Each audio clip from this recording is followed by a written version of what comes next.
Aujourd'hui, on a reçu la visite du directeur général de l'Institut Cervantes, secrétaire d'État, Luis García Montero.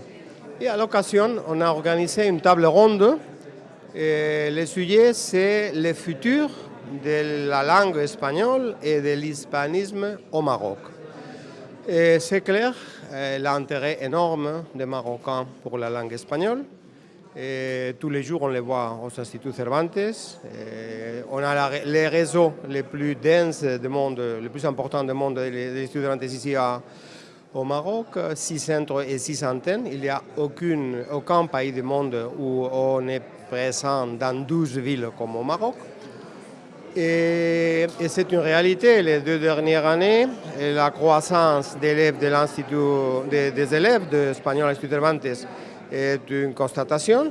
Cette année, la dernière année, bien sûr, l'année 2018, on a eu une croissance de plus de 15%, presque en 16%.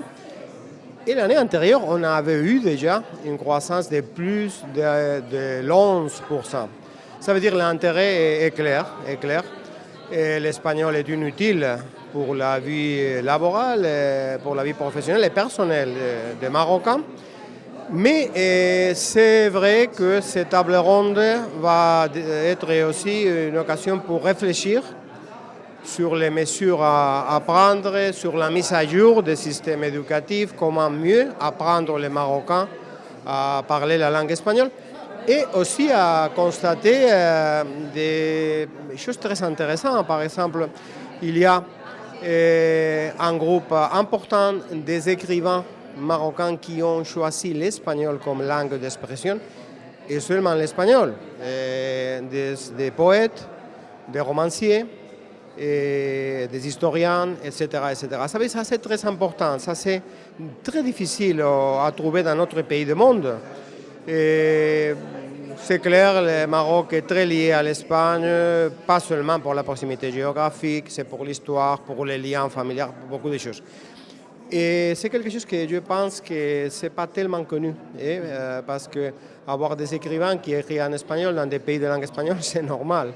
Mais dans un pays qui est l'espagnol, ce n'est pas une langue officielle, et trouver cette manifestation, c'est vraiment remarquable et intéressant.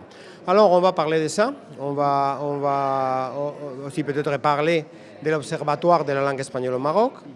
C'est de faire les statistiques, d'avoir l'information nécessaire pour mieux prendre des décisions, pour mieux entamer des projets et à la fin, pour programmer, pour préparer le futur de l'espagnol au Maroc, qui sera le futur des relations entre les deux pays. El gobierno de España ha declarado Marruecos como lugar estratégico para nuestra cultura y nuestras relaciones exteriores, y venimos aquí a hablar con los hispanistas marroquíes que se dedican a España y a hablar con nuestros directores de Institutos Cervantes en el Magreb y en Marruecos para establecer directrices de trabajo conjunto.